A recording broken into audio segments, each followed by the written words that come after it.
What's up, my healthy friends? Glad you and I are hanging out here, jamming all things health and wellness once again.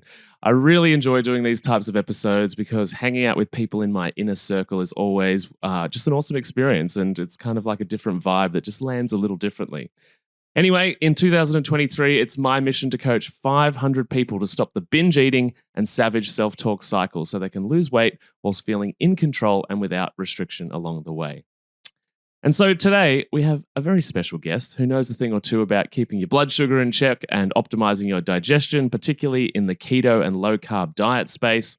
I want you to meet the wonderful friend of mine, Danielle Hamilton, whom is a functional nutrition therapy and restorative wellness practitioner.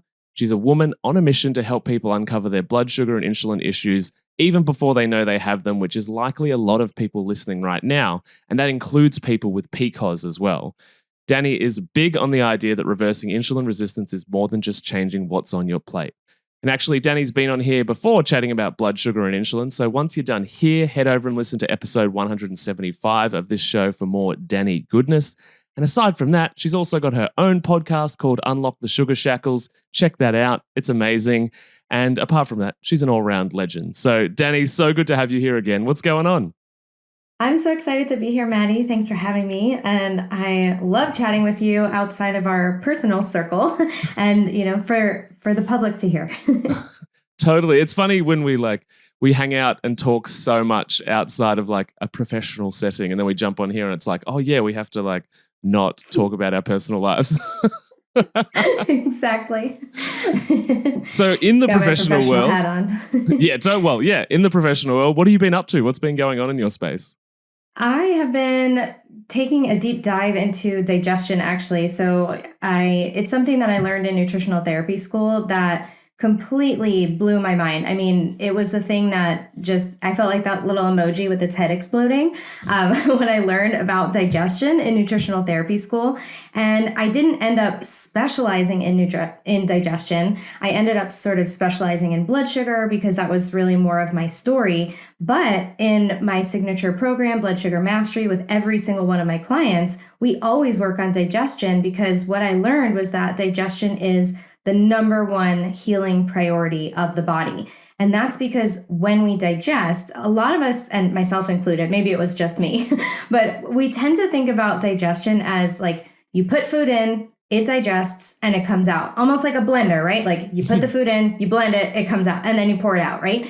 That's not how digestion works. And I didn't really realize that. It's not like this on and off switch. It digests or it doesn't. And so when I learned all these steps of digestion, which honestly, I feel like my, biology teachers may have let us down, but I felt like, why isn't this being talked about more in the nutrition space? Like, why aren't we talking about stomach acid and bile, and where everyone is very focused on the gut? People know gut health is super important. Everyone knows heal your gut bacteria. These are, I feel, common things. And so a lot of people will tell me, Danny, don't worry, my digestion's fine. I take a probiotic. And knowing what I know about digestion, it just makes me chuckle a little bit because that's just the very last step of digestion. I mean, probiotics do help the whole digestive tract, but for the most part, our bacteria is in our large intestine, which is the last step of digestion. There's just so much more that comes before that. And I think that people are missing that. Yeah, totally. Well, it's funny that you say that too, because it's almost like when people say, oh, I'm on a probiotic supplement, it's kind of like, I walk to the printer at work to lose weight. And it's like, sure, movement is important, but it's just one tiny piece. And I think as well, you raise a really good point, is that most people just assume basically gums to bum is just coated in bacteria, right? Whereas the stomach itself, where all of that blending work happens, like the probiotics don't really benefit that space too much. Mm-hmm. Yeah, and we shouldn't have any bacteria in our small intestine for the most part. If we do, that's a pretty big problem. So it's just, I think we're just grossly uninformed about this topic, as I was, because I didn't know any of this stuff. And that's why it just surprised me so much.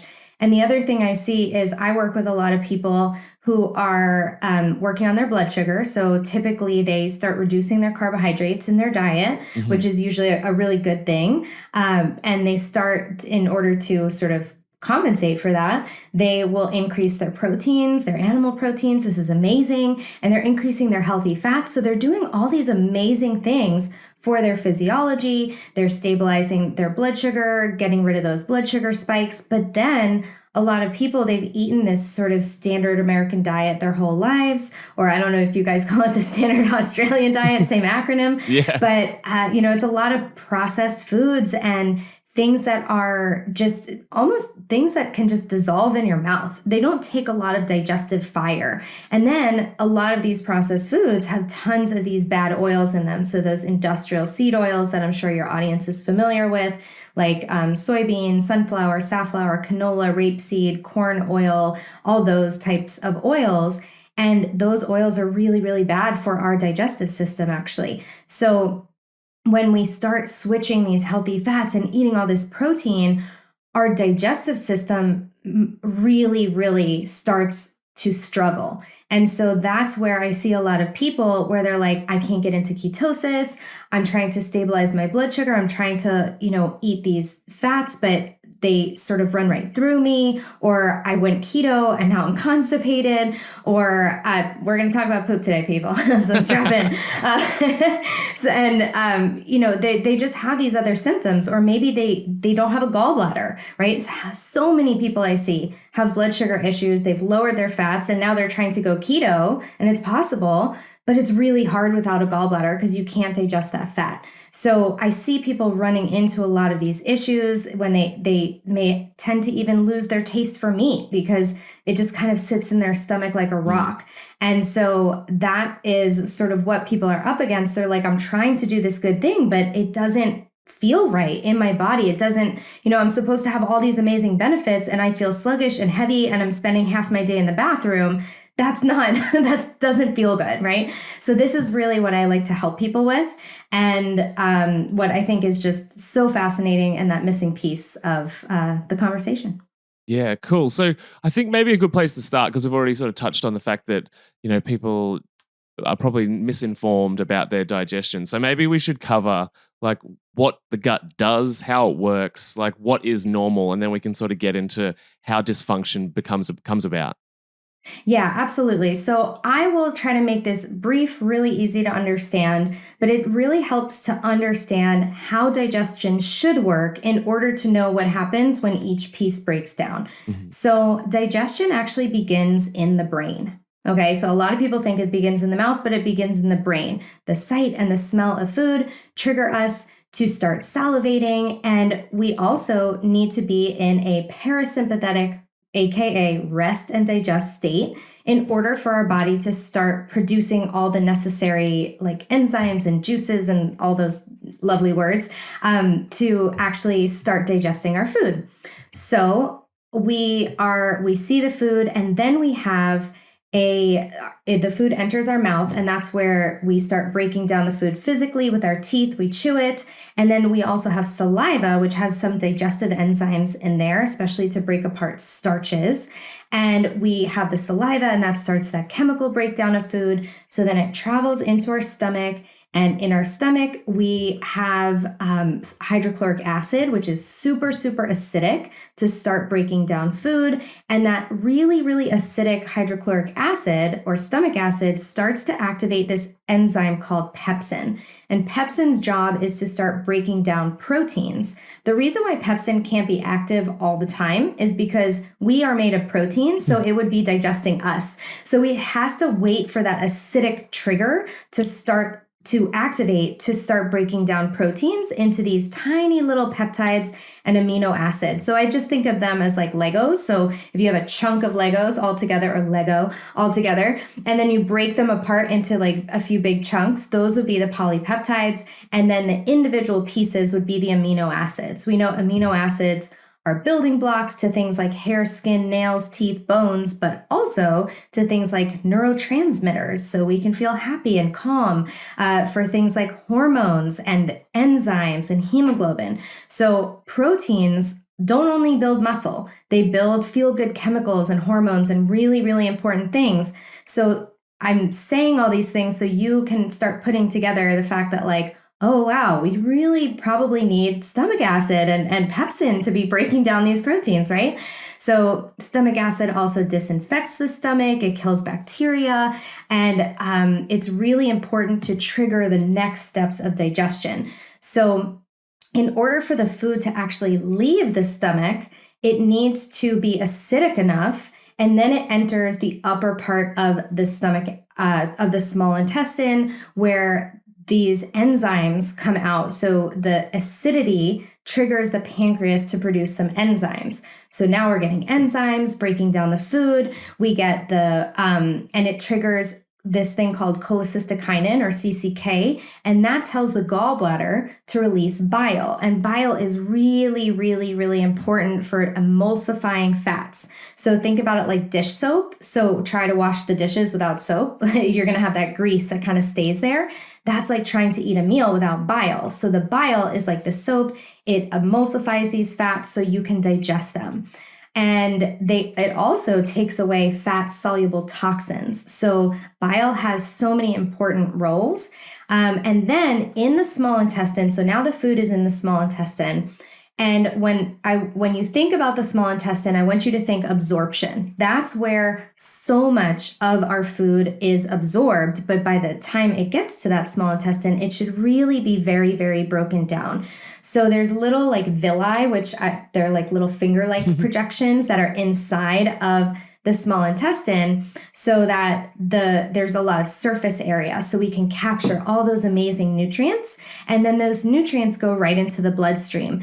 And the lining of the intestine should have enough integrity to keep those bigger particles from escaping the gut and entering the bloodstream, right? So we want to have this nice, healthy lining of our intestine, absorbing all these nutrients, right? So most of like I said, that absorption of the nutrients is happening in the small intestine. Okay, so now we just have one step left. We have the large intestine. So anything left over, so this would be like indigestible fibers and bile and water and different cells and stuff. This is going to get passed into the large intestine, where the large intestine recycles water, recycles waste, and then it forms and expels feces. And this is where the gut bacteria live. And the gut bacteria do a lot of things. They break down undigested food. They neutralize certain byproducts of harmful byproducts that are in there. They aid in the absorption of some more nutrients. And a healthy gut can actually produce certain vitamins like vitamin K, vitamin B1, 2, and 12, and also butyric acid. And then a huge part of our immune system is housed here. So it's something that I'm not used to saying. I'm not used to talking about the immune system, because on Instagram, I'm not allowed to say that word without like a flag, so the tyranny really of important. Mark Zuckerberg. Yeah. Yes. So very exciting that I can talk about that here, that this is where our immune system lives. So when things get digested well, it really promotes a good gut bacterial balance. So now that we've lasted through the science, through the biology class, let's talk about what can go wrong. Okay, so thanks for hanging in there with me. Yeah, that was like an amazing workshop. I loved it. It's like Danny's masterclass. Yeah.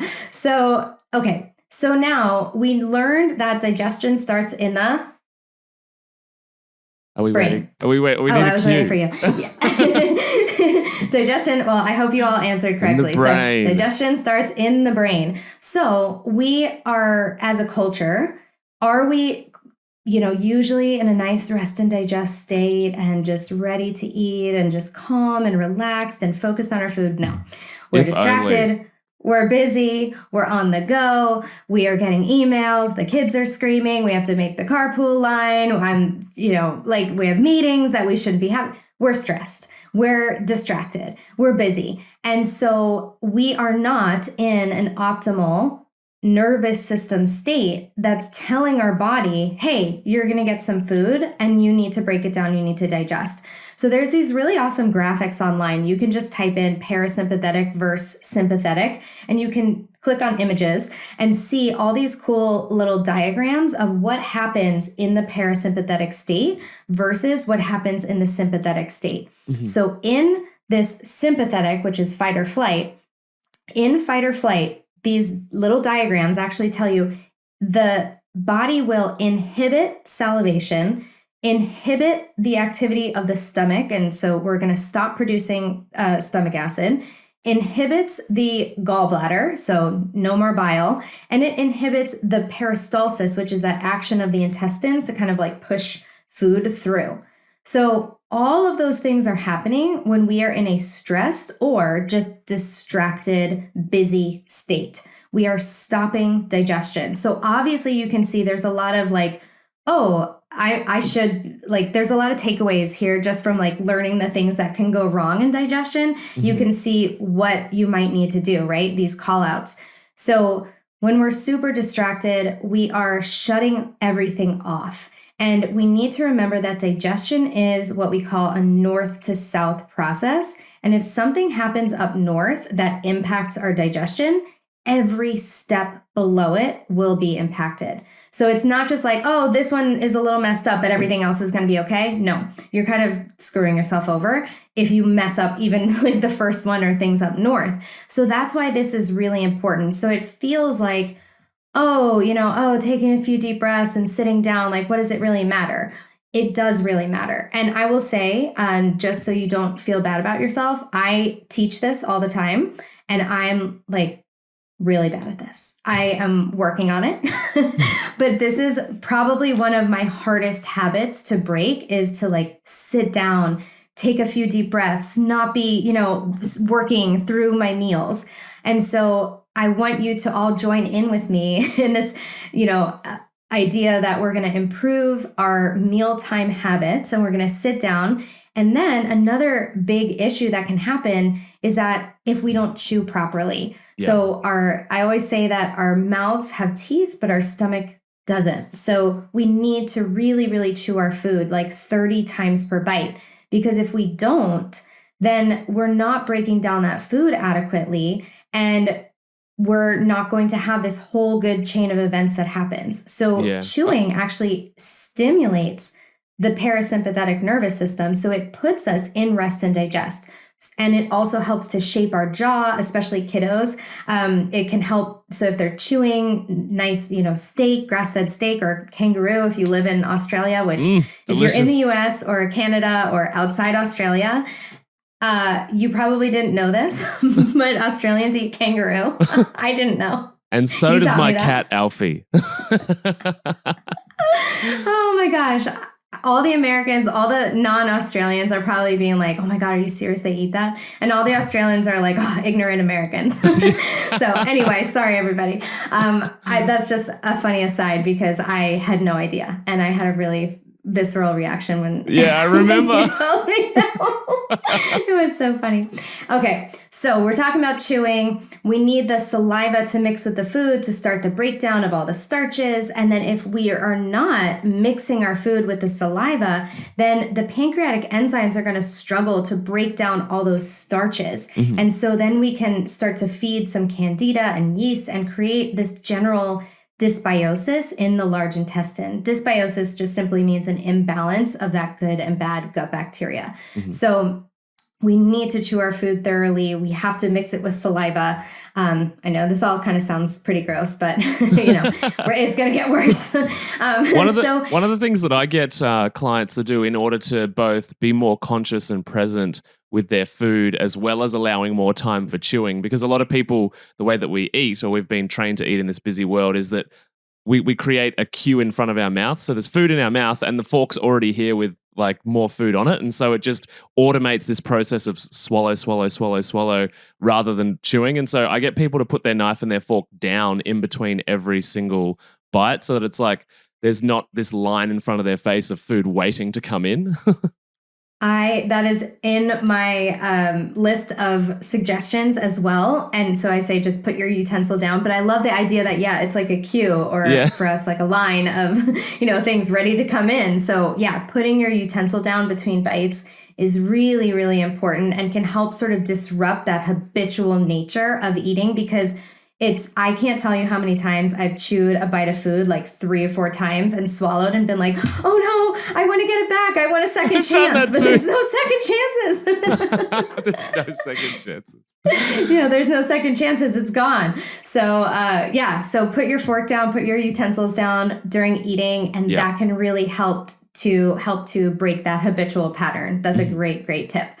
All right, so now we're getting to the stomach, and as you might have guessed, stomach acid, I call it king when it comes to digestion. Stomach acid is king. It is so powerful for our for our entire digestion, especially because it comes very up north in the process. So there's a lot of factors that can actually reduce stomach acid production, and some of these things are stress, excess carb consumption, age, and nutrient deficiencies, big time, alcohol, and then of course, not being in a rest and digest state, and also history of eating a plant-based diet. So there's a lot of factors that reduce stomach acid, but a lot of people think that they have too much stomach acid. Right. But most of the time, the people are producing too little stomach acid. Over 90%, I would say over 95% of cases. I've honestly never worked with anybody who has had too much stomach acid. I have only worked with people who have too little stomach acid because we're all stressed. We all have deficiencies. Yeah. And then when you have these nutrient deficiencies, like if you're not producing enough stomach acid because you're stressed, what happens is you get reduced absorption of minerals because stomach acid helps you absorb minerals and vitamins like B12. Zinc and B12, which is absorbed with stomach acid, if you're deficient in it, you can't absorb it, and then you can't produce stomach acid. So it's sort of this vicious cycle. So that's why I find that most people, they're like, well, I have heartburn. I feel so acidic. I have so much acid. It's right here in my throat. Mm-hmm. Typically, it's due to too little stomach acid, and it causes the foods to just sit there in the stomach, and the proteins are putrefying, the carbs are fermenting, the fats are rancidifying because the stomach's trying to work on it, but there's not enough acid. And so that bottom sphincter of the stomach doesn't open up to let it into the small intestine until it gets acidic enough. So it's just sitting there, and then you start burping. Maybe you feel like the food is just sitting in your stomach like a rock. It feels heavy. Yeah, you can get really tired and weary and sluggish, and like you've got no energy because your body's trying so hard to put all the resources into shifting this food, right? Yes, exactly. So antacids, they do help this problem of the acid coming back into your esophagus because it neutralizes it. However, it is not a good approach to helping solve this problem because stomach acid is so important. So if we're neutralizing the stomach acid, we're lowering it even more. Now we have even further reduced nutrient absorption. We have further reduced breakdown of the proteins. And then it's going to start this whole negative cascade where these proteins, they're undigested. They're going to go into the small intestine where we're supposed to have these tiny nutrients. They're going to start inflaming all the lining of the small intestine. They're going to shave down all those villi in there. And then the lining of the intestine is so compromised and so upset because of all this undigested stuff in there. It was like, hey, I wanted a B12. I wanted a little amino acid and you brought me steak. Like, I don't want that. and then it's filled with all these parasites and these bacteria and things because you didn't have the stomach acid to disinfect it, right? So now the small intestine, where it should be absorbing these beautiful nutrients, the nutrients are still locked up in the food, and now it's irritated and the lining of the gut gets compromised. So it starts to open up. So these bigger particles can start to go through, and where they shouldn't be, they should be inside of your gut. And now they're outside, and the immune system is sort of waiting outside to catch any invaders, right? And that's what the immune system, most people would know as leaky gut, right? Exactly. So now the immune system is like, oh my gosh, hurry up, there's chicken here. What is it doing? Launch an attack. Everybody come help. And so it calls on the immune system to inflame. So we get these inflammatory cytokines, and what happens in the gut doesn't stay in the gut if you have a leaky gut, right? And so we have these inflammatory molecules because we just didn't digest well, and now the gut lining is opening up, and now we have a systemic inflammatory problem. And this is where we start to see a lot of individual differences of things that, for example, when I had a really, really leaky gut, I had horrible seasonal allergies, asthma, sinus infections, ear infections, a lot of like ear, nose, throat type stuff, asthma, and I also got a lot of tendinitis. So because that inflammation, right? It's like, who would have thought that, like, how does asthma connect with, it doesn't necessarily connect, but the root cause is that it's inflammation in the body. And so you can get leaky gut where it sort of hits you sort of anywhere. Some people can have migraines from leaky gut. Some people can have joint pain. Other people get autoimmunity. Other people get really bad stomach pains. I never had a stomach pain in my life. I just had allergies. So I was like, oh, I guess it's bad luck. Like, you don't make that connection when it's not happening to your stomach, right? But all of this. Yeah. So, and I mean, poor digestion is not the only reason for leaky gut. We can also have things like there's toxins and there's inflammatory foods and pesticides and gluten and all these things that are further compromising this. So now when the food is in the small intestine, it's actually being worked on as well by the bile and the gallbladder. So that's one thing we didn't talk about yet either. So if the stomach acid is not acidic enough, it doesn't tell the gallbladder to secrete bile. And if we're not eating fat, we also don't get the message to get bile because we wouldn't need it. So what can happen to people who have been on a low-fat diet, aka anyone who's lived through the 80s and 90s, or anyone who's done a plant-based diet. Well, it's funny you say that with the time reference, because recently I have gone back to playing Australian rules football. And it's funny, I haven't been in this kind of environment in maybe 15 years.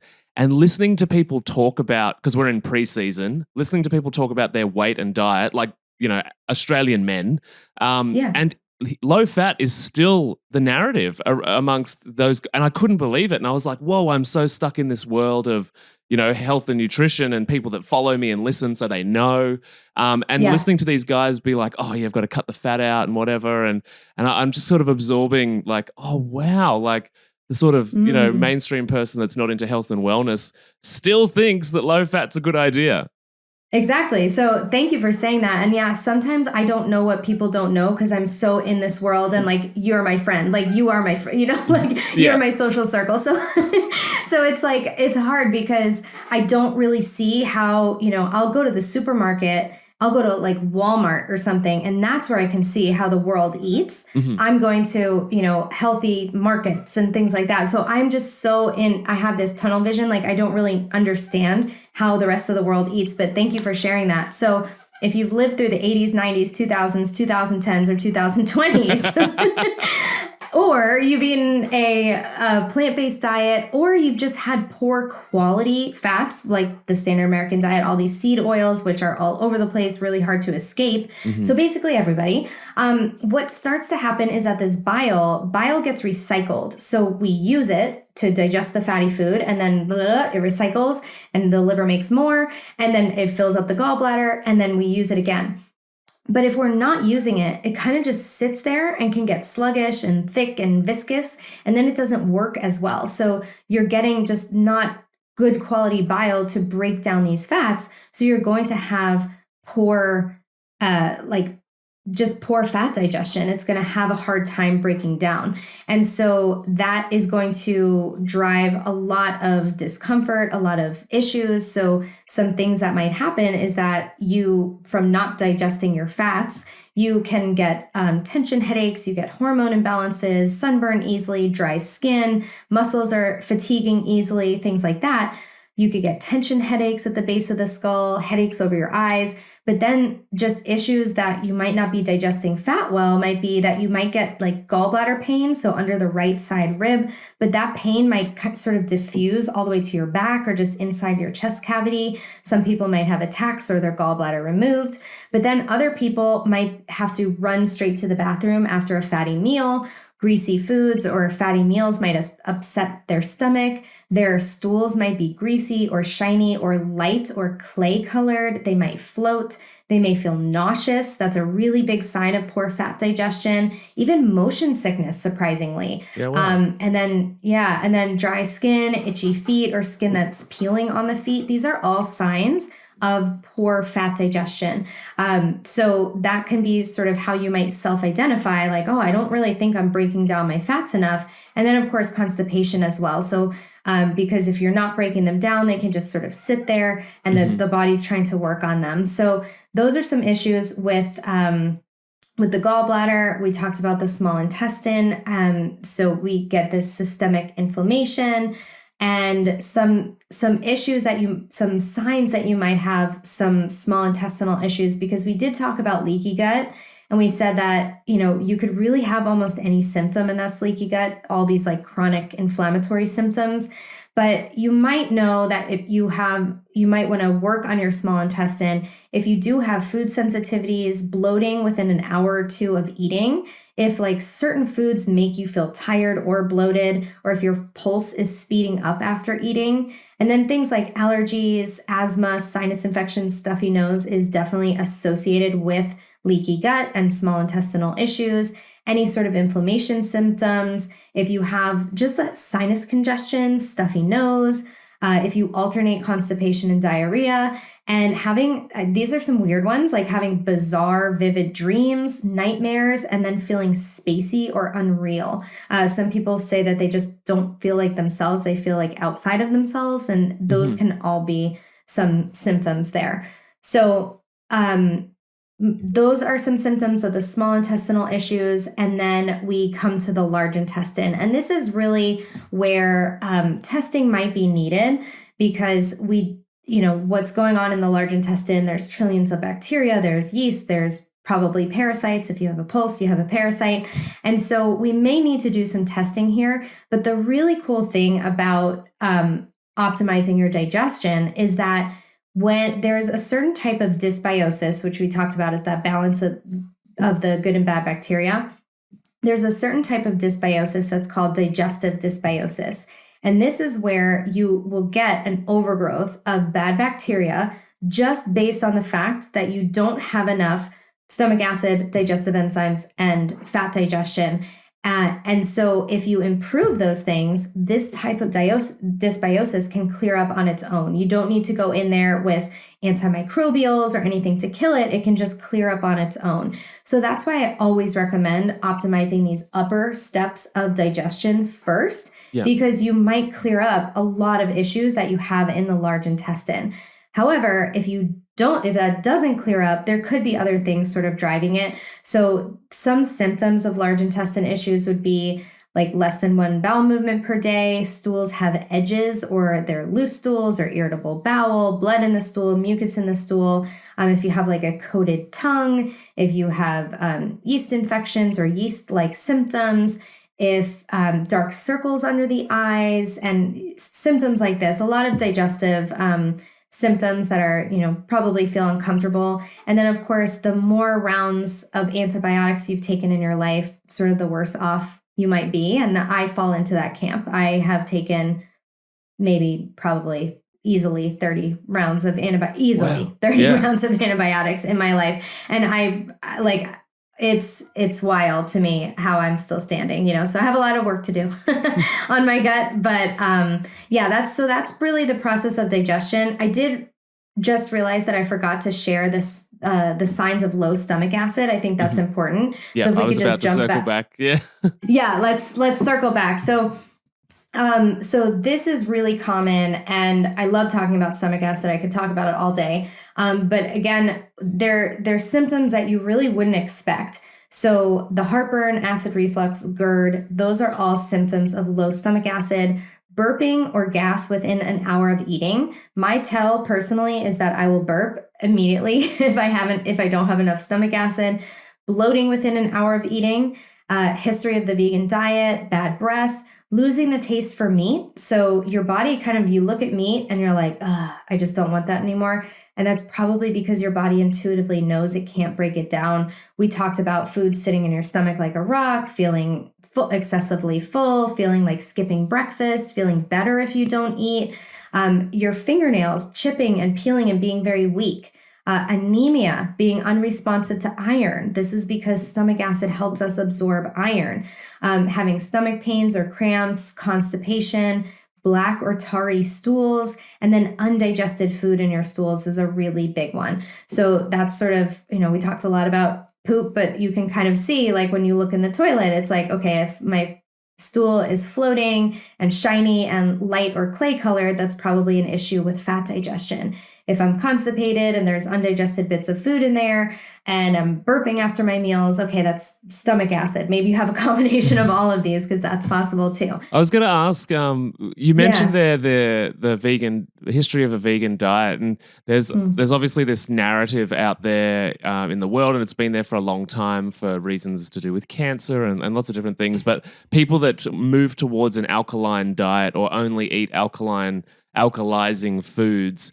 And in my experience, the plant-based people often have spent a lot of time trying to alkalize their body on this belief system that, which may or may not be correct depending on the individual, but that, alkalizing the body is going to put it in a healthier state or prevent cancer or kill cancer.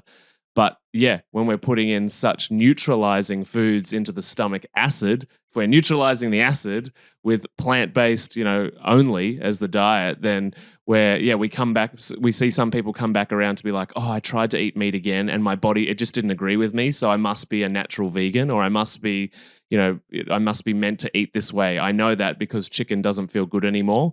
When we've actually just neutralized over years, possibly, the stomach acid to the point that it's so incredibly low. Yes, and the nutrient deficiencies. So remember, the B12 and zinc are needed to make stomach acid. So those are common deficiencies on a plant-based diet. So that's further lowering their stomach acid. And then we talked about the fats. Vegan diets are typically generally lower fat diets. Mm-hmm. And so we're not getting that fat digestion. So they eat a chicken or steak and they think that, oh, exactly what you said, I'm just not meant to eat this anymore. It doesn't feel good in my body. And it's because your body is not used to digesting that type of food. It takes a lot of digestive fire, but it's actually easy for the body to process sort of in the intestines than some plant foods. Mm-hmm. So these foods are super nourishing and can give us back that ability, but sometimes we need that bridge of supplements to help us temporarily if we've sort of reduced, we need the B12 and zinc, but we don't have it. But in order to get it, we need to supplement. Sometimes we need to get these things back in our diet in order to be able to turn that digestive fire back on. So that's a really great point. And it just because you can't tolerate it doesn't mean that you're not meant to eat it. It's that you have to work your way up and get your body used to these things. And same thing with fat too. Some people are starting a keto diet and they're like, oh, I'm just going to eat 80% fat. And it's like, whoa, if you were eating 20% fat before, maybe jump up to 30 or 40 and then 40 or 50. And then, work your way up slowly. I think we as humans were like, I want to feel now. I want to feel better. I want to feel better now. So I'm going to just make all these changes now. I am the perfect example of this. I'm not calling anybody out. I'm just saying, hey, I'm this way too. I started keto with a 3-day water fast. I was severely hypoglycemic. Don't do it. Just don't do it. Don't do that, no. So I'm the person I'm talking to. Yeah. So if you're, I'm just saying y'all are in good company, but learn from my mistakes and go slowly. The body likes slow changes. And we also have to change over all our gut bacteria too. So if we're eating a standard American diet, if we're eating, we're not eating a ton of vegetables, if we're not eating a ton of meats, our whole system is not ready for all of that. So making slow changes that are also sustainable will really help you not only keep the habit, but also help your body adjust to it. People have gone to the hospital for changing their diets too quickly, because even starting keto too quickly. I've had people do this. They call me, they're like, I was just in the emergency room. I tried to start keto, but I had a really bad gallbladder attack. It's I'm not saying this to scare anybody, but I'm just saying go slowly. There's no rush, and your body is going to thank you for just going a little bit slower. One tweak a week, as we always say here. Love that. Love that. I need to use that in my group. This has been awesome, Danny. Like, there's so much great information here. I'm curious, just mentioning being in hospital with the gallbladder stuff, is Yeah. with people that don't have a gallbladder, are they required to be on supplements forever type thing, or is that like something we can bring back naturally with that slow process of exposure? So some people, from what I hear, some people do okay because they're like the valves, the vessel sort of makes this like pouch. And so you sort of get this like faux gallbladder because the liver is producing the bile. But in my experience, what I see, if you want to be a person who's eating at regular meal times, which is much better for our blood sugar, metabolic health, and digestive health, and autophagy, and circadian rhythms, and hormones, like if you want to be a person who eats at regular meal times and you don't want to be eating little bits throughout the day because that's all the bile you have, like you just have a little bit at a time, it's my feeling that supplementation for life to replace this missing organ will be really, really beneficial. That's not medical advice. That's just, please work with a practitioner or someone before you start supplementing. Hashtag disclaimer. Hashtag disclaimer. But yeah, we learned in nutritional therapy school that people without a gallbladder usually will need to supplement for life to replace the missing bile because the gallbladder is not an optional organ. It's not, the appendix is much more optional than it doesn't have that much of an impact on our digestion as the gallbladder does. It's hugely important. And so, yes, there are, some people will just sort of break down their meals and eat smaller meals because that's all they can digest at the time. But then your digestive system is constantly having to work. And we need to remember that every time we eat, it is a slightly inflammatory event. So if you look at a food sensitivity panel, what they're measuring is the amount of inflammation that a certain food causes you. So all foods cause like this low level of inflammation, and then some foods will cause you quite a bit of inflammation.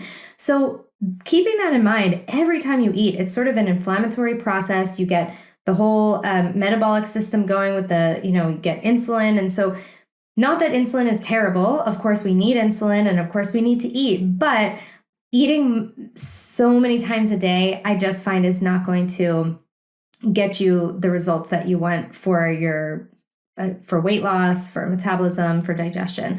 So yeah, that's sort of where I stand on that. And in relation, you just touched on insulin there, in relation to how this then impacts, because you said you've been in the world of blood sugar and insulin and diabetes and that type of thing.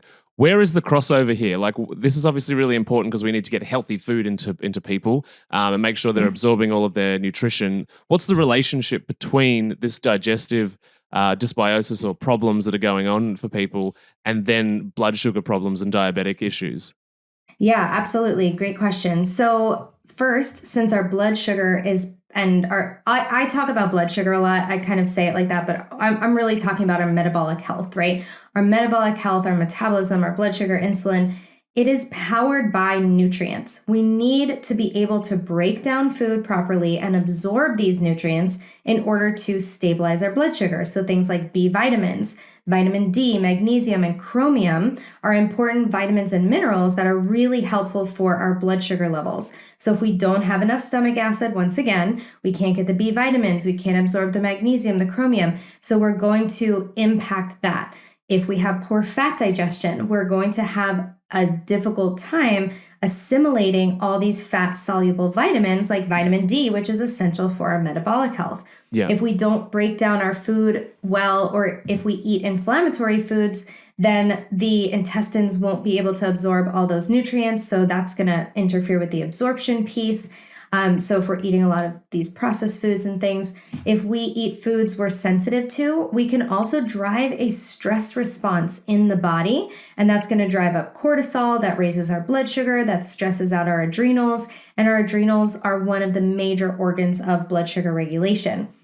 If we have to avoid fats because we can't digest them properly or we don't have a gallbladder, this is going to set people up for having so many carbohydrates, way more than they can tolerate. And so oftentimes people who can't digest fats properly have intense sugar cravings. And so they're giving into these sugar cravings. They have these blood sugar highs and lows. So we need fat digestion in order to digest these fats to stabilize our blood sugar for a long time. And then if we can't digest protein properly, protein is the most satiating macronutrient. So if we're not going to feel satiated, we're probably going to feel snackish, right? So I personally prioritize eating protein first on my plate. I eat my protein until I can't take another bite of protein because that's how much protein my body needs. And that prevents me from overeating later. Even if I skip that at one meal, I'm like, I'll just do 2 eggs. It's 12 grams of protein. It's fine. I eat so much protein. It's going to be fine. 2 hours later, I want a snack. Without fail, right? We have to be able to digest our proteins to feel satiated, to not want to overeat other macronutrients, which usually are carbs. And then if we don't digest properly, we're going to drive that dysbiosis in the gut. And we know that certain strains of gut bacteria are really, really important for optimal metabolic health. And usually when we're overeating foods, we're not digesting well, we are pushing that bacterial balance to not be optimal for our metabolic health. So in all of these areas, and I mean, these are just some that I could just think of off the top of my head, but the digestive system is such an important foundation for optimal blood sugar, and it can be a lot of times a missing link. I think I mentioned at the beginning, some people are like, I just can't get into ketosis. And it's because they're not breaking down their fats properly. And, and it's crazy. And then once they do, they get on fat digestive supplements. They help their liver, put on some castor oil packs, eat some bitters, get some apple cider vinegar going. Boom, they get into ketosis. It's like, it's crazy, but you don't think about it. It's just like more fat, more fat. But sometimes the answer is digest the fat, right? Well, there's been, I'm not sure if you've seen any of these studies, but there's been a bunch of studies done by some evolutionary biologists that were learning about the eating patterns of a range of different animals, from humans all the way down to locusts. And they found that no matter what, which species it was, that they would overeat carbohydrates in order to hit a protein quota. And so I love that you said, finish all of the protein that you sort of intuitively want and need until you want to stop, because research shows that if it's like eating, if we eat potato chips or deep fried food that has actually no protein in it, the reason that we can go well beyond overeating, we feel stuffed, we feel overwhelmed, our digestion's got this massive load of carbohydrates to process, is that we're still like looking for the protein. Instinctively, our sort of nutritional wisdom, if you like, is seeking that protein. And that's across a range of species of animals that do that. That's so interesting. And I definitely want to get that study from you because that would make a really good Instagram post. But my brain thinks in Instagram posts. But yeah, it's super important. And I think it's like you don't see people overeating protein. And the only place that you do, the only time I personally am familiar with this is in the episode of Friends when Joey eats too much turkey and he gets the meat sweats. The meat sweats, it's real. The meat sweats, right? And it's like you don't overeat protein. Like you'll eat meat and you're like, I'm just done. We don't have that cutoff for potato chips. We don't have that cutoff for cookies and for even sweet potato. I could overeat a sweet potato. Give me 5 sweet potatoes. I will down them, like, can you tell why I'm a blood sugar person? Totally. So, yeah. So, we overeat these carbohydrates and we're not, especially when they're paired with fats, it's like this energy that we're just getting. So I think that to turn off that response is to focus on eating those proteins and, of course, digesting them. And one of the things I really want to call out is just, I've seen this too often, is that I can't tell you the number of clients that I see who are on anxiety or depression medications and lack stomach acid. Mm-hmm. That connection is so huge in my practice. And I see it as they can't digest protein. So they're probably intuitively a little bit under eating it because just like I said, you sort of lose that taste for meat because if they were to eat that enough protein, it would feel too heavy for them. So they're intuitively under eating it a little bit, and the little that they're eating, they're not breaking down. So they don't have those raw materials, those amino acids to build the neurotransmitters. I see it constantly. So if you're a person listening to this and you're like, oh, I related to those low stomach acid symptoms and I'm on, anti-anxiety medications or struggle with depression or something, there's a link there for sure. And I just want people to be aware of it. Yeah, thanks for sharing that. I think I'm really big on as well calling out that kind of stuff because whilst Western medicine, it should be a useful pit stop. And we end up sending people to this pit stop for their entire life, which then worsens symptoms because of the nutritional deficiencies and all of the things that come off the back of that, which your doctor is very, very rarely ever going to even think about, consider, or send you to someone that's going to help. So I think, the work that you're doing, Danny, and people in this space that are like, there's a link there and medicine's not bad, but it should just be a temporary little, stop in the journey before you fix everything else. Oh, it's incredible. I see that stuff all of the time. I have a lot of people with my cancer background that come through with cancer stuff, and there's just so much nutritional deficiency based on the very hardcore chemo and radiation, which is, in many cases, not all, but in many necessary part of the process. But if we stop there, how is the body ever going to rebuild itself after such toxic treatment? It's like, where's the nutrition? Exactly. And the one thing I love about supporting digestion, and if, in my programs and with my clients, I give them a lot of, if we're working on some supplements and dietary strategies, I really, really focus on digestion first, because when you support your digestion, you extract more nutrition out of every single bite of food. So we don't need to, give you tons of like multivitamins and supplements for this and that. I like to start with supporting.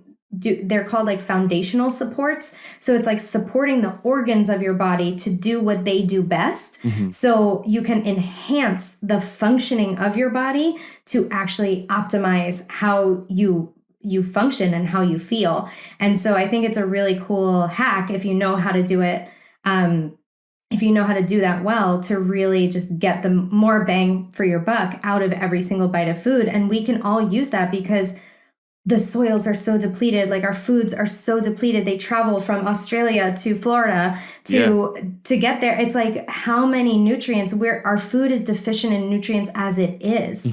And so if we are not digesting very well, we are just going to be so nutritionally depleted. And then all the toxins, and we're not detoxing properly. And then we wonder why we're tired, right? Like we should feel good. We should feel energized. We shouldn't feel like we have to take a nap all the time, right? So we want to call out those things also that like are these normals. Like, are you a person who is having caffeine to wake up, having a muffin to power your way through your mid-morning crash, and then going to lunch and getting a second coffee, and then having a granola bar in the afternoon because you're crashing again, or an energy drink, and then you need something to wind down at night, so you need a glass of wine, but then you can't sleep, so you take a sleeping pill. Like, this is a lot of people's normal. Probably not the people who listen to this show, but taking ibuprofen because they're in pain. Like, are we just masking all of these things, or can we listen to these symptoms and learn to interpret what they are? So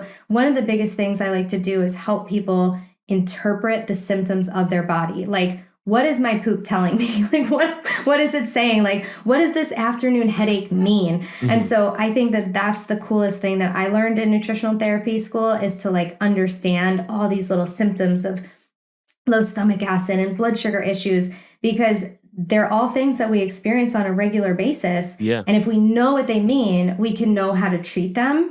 And then I think that is the ultimate power, is to know what your body's asking for and to be able to give it. And I think that's just amazing. And the last thing I want to say that is totally not related, but it just was a thought that I had today as I was making meat stock, which is just really, really healthy. So a lot of people know bone broth, but meat stock is actually even more healing for the gut and easier to digest for a lot of people. It's lower in histamine. So it's cooked for less time. in like a crock pot or in a pressure cooker, and it's meat that's still on the bone. So it's not just the bones, it's a lot of the meat and like the knuckles and whatever, the cartilage and skin and stuff like that. Delicious. So yeah, sounds gross. But I was making this, and it's like, gosh, this is such a healing food, so amazing for your gut. And I just thought, what an incredible privilege this is to be eating this healthy food. Like, so many people, first of all, don't know that is like so healthy and so good for them. Mm-hmm. And not only do I have the privilege of knowing it, I have the privilege of being able to afford to eat this way. And I just want to say that, everyone's out there, times are tough, we're doing all the best we can, but eating healthy, for those of us who can afford any sort of healthy food, is such a privilege. And I think sometimes we really lose sight of that. We think, I have to eat this, and everyone gets to eat, the ice cream, or everyone gets to eat the pizza, and I can't eat like that. It's like, it is such a privilege to be able to eat this way. And I don't know, I just felt called to share that today. No, thank you for sharing that. I think that's like reframing access to healthy food from a standpoint of gratitude is so important. And I think the other missing piece, and I want to do a whole podcast series on this piece, is that the reason that people are often envious of the people that get to eat the pizza, and I hear this all the time too, like, I just want to be normal like everybody else. And normal is not particularly healthy. It's overweight, it's blood sugar problems, it's heading down the path of cancer, diabetes, that type of thing. But what they're saying is, I really want to be able to eat the food without consequence. And the reason that we're called towards those food is often because of the flavor experience. And so if we actually get food literate with herbs and spices, because over the last 150 years, we've massively diluted the natural flavor of natural food, whole real food. And so if we get really, really good with herbs and spices, and there are tons of companies where you just buy it and use it, you don't have to think, right? If you actually make your food super tasty, like I'm at the point now, and it took me a while to learn how to do it, but where literally everything I cook is so yummy. I don't even think about pizza. It doesn't even compare. And I think the flavor piece, if people get the flavor of their healthy food to a point where they're like, oh my God, this is so good, I love having this, then you won't want to actually have the pizza. You won't even think about it. You just be like, have your pizza. Like, this is so good. Matty, that experience happened to me. I was in Boulder, Colorado, and there's so many gluten-free restaurants there. So they're very, very food forward. I mean, you could get anything. And I've been gluten-free since 2012. Mm-hmm. And so my favorite food before I changed my diet to paleo and then keto and then whatever it is now, I loved pancakes. I was like, I went to Argentina, study abroad, came home. My mom's like, we can go anywhere. What do you want to get? I'm like, bring me to a diner. I want pancakes. So I'm in Boulder, Colorado. They have gluten-free pancakes on the menu. They look so good. I see it at another table. I'm like, oh my gosh, I'm getting pancakes. I'm so excited. I have these pancakes. They were so underwhelming, and they were good. They tasted like real pancakes, and I'm having them and I'm just like, I don't want this. And I look across at the table, and my friend was eating this beautiful orange sweet potato with an egg on top with this deep, rich yellow yolk that was like runny, pouring out over it, a piece of bacon, avocado. I was like, can I have yours? Like, that is so much better to me now. And it's almost like I can't believe that this sugar-loving, cereal, pancake-loving kid inside of me is like, oh my gosh, I don't even like that stuff anymore. Like, it's not the same as it used to be. Like, it used to be like, oh my gosh, this was the best thing ever. Like, Cinnamon Toast Crunch, it's like, oh my gosh. But now it's like, it also doesn't even feel good. Like, I had a cereal. I also used to love cereal. And I had, this company sent me, it was a paleo cereal. It was gluten-free, glyphosate-free, organic, GMO-free, everything free. It was made with cassava. I had a steak, I had green beans, so I had my fat, protein, and fiber before I had my cereal, and I had just the recommended serving size. I ate 3/4 of a cup, and I was like, all right, let's see what it does to my blood sugar.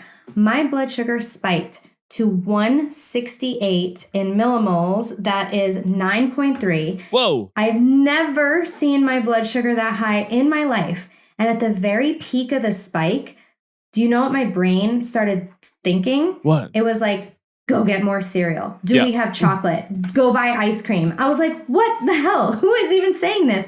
So I went for a power walk for 30 minutes, got it back down. But it was crazy. It's just such a different experience now. And once you get those foods out of your system, your palate changes. Yeah. You learn how to cook foods with lemon zest and lime zest. If your food just doesn't taste good, I learned this from a chef. Put some zest on it. Ooh, amazing. People historically undersalt their food. Get a really good quality salt. My personal favorite is Redmond's Real Salt. Salt your food to taste. Like, use a good salt that doesn't taste like pungent. And like, salt your food, use the herbs, use the spices, use the zests, and like, use fat. Fat makes food taste amazing. Yes. So it's like you have all the recipes for all the things. So yeah, I love this conversation. Yeah. Well, and speaking about bone broth and meat broth before, one of the things that I do, and I encourage some people to do if they don't really want the fat or a high fat concentration in their bone broth each day, is that once it cools down after you've cooked it, you take all the fat off the top and then you put it in the freezer, and then you just pull out the bits that you need to cook with. So you get rid of the vegetable oils, because that's just basically, death juice. And yeah, you just pull these out of the freezer. They're a lot more tasty. We've been cooking that way for arguably thousands of years. And so, yeah, it pulls all the natural flavors out of those, the meats that you're cooking and the food that you're cooking. So I'm totally down with that. I love this conversation hack. too. Love it. Yeah. It took a turn, but a good turn. Love it. Oh, now all I want is steak and avocado. I feel like I had that for breakfast this morning. So, well, it's almost like breakfast time for me. Yeah. So where can everybody find you online and everything you do and all of your amazingness? Where can we send people? Yeah, so I hang out a lot on Instagram. Like I said, Danielle Hamilton Health. That's also my website, daniellehamiltonhealth.com. And my podcast, like you said at the beginning, is Unlock the Sugar Shackles. And I do have, if you're interested in this digestion stuff, if you're sort of relating to what we're saying, I do have a new course coming out in April. So it'll come out in the end of April. It's called Optimize Your Digestion for Low Carb Diets. You don't have to be on a low carb diet to do it, but it is going to give those special help for people who are eating basically proteins and fats to be able to digest those. And so, it's going to be a really comprehensive online program to help you address all those issues that we were talking about earlier in your digestion, heal your gut, and just feel better and just get more out of the healthy diet that you're already eating. Because I hear from so many people, no matter what diet I try, I just don't feel well. And it's like, maybe it's time to lift the hood. Like, you go to a mechanic and they don't tell you just change to premium fuel. They lift the hood and they look at what things are going on, like what's going on. So when we can understand the digestive organs and what they're telling us, we can see where the breakdown is happening so we can address it. And it's amazing how much better you can feel and how quickly too, how much more energy you get because you're getting more nutrients. So it's such a cool process. So I'm really excited to bring that program to light. Amazing. And if you don't listen to this show, around the time that it comes out, don't worry. Danny's links will still all be down in the show notes below, so you can get your hands on all of the goods. Hang out with her on Instagram. She has a phenomenal Instagram page. And so if you've enjoyed this episode, then anybody that's having this kind of discomfort or experience with their digestion, please share it with that friend or family member and use us as the intermediate to communicate what they need, because we never really listen to our family members. So use us to start that conversation. So before we wrap up, of all of the amazing stuff that you've shared here and that you just know in general about life, what is one piece of health information that you wish more people knew about, or that you wish that people leave with today? Oof. It's a toss up between stomach acid. I think I'm going to go further root cause. I've been wearing this heart rate monitor, and it connects to this app on my phone. It's called Hanu, and it's your HRV. It's your heart rate variability. And I just am seeing how important it is to breathe correctly, to breathe into your stomach. And that can help you see, if you're watching in a video, this is my heart rate variability live. So I can take some deep breaths and it can improve. And so this is so important because our nervous system state is so foundational to how we function, because not only do we digest in the rest and digest state, but we also detoxify. That's where our blood sugar rebalances. That's because if we're in a sympathetic state, our blood sugar is being pumped up because we're getting stress hormones. So getting into this rest and digest state more is so important for every single aspect of our health. And it is also the area in which I struggle the most. And so I'm saying this again, like I need all the stuff that I tell people. This is just a discovery of like, hey, look what helped me. And now I'm going to tell you guys, or like, this is what I need to work on. Can you help me and give me some accountability? So, but yeah, the piece of taking a few deep belly breaths before we sit down to eat, doing a minute of breath work in a day, it actually helps my HRV at night. And so I wake up feeling more refreshed. It's amazing what just 1 minute of deep breathing into your belly through your nose will do for your health. And I think that we're so stressed out as a culture, and we forget that our state of normal, at least mine certainly is this revved up state. Like I'm in this revved state, like ready to go. And I don't know what it feels like. And we don't know what it feels like to actually feel calm. So I had people on my webinar the other day take deep breaths with me. And after, everyone was like, oh my gosh, I feel so different. I feel so calm. So if you're listening to this, just take some deep breaths with me and you're going to feel so different and feel so chill. And you're like, oh, I have the power to do that anytime. So I'll leave you with that. Fantastic. Thanks so much for being here and hanging out and sharing all of your amazing wisdom. And I hope to have you back again soon. Yeah, absolutely. Thanks, Maddie. Thanks, everyone, for listening. See you, Danny. Bye.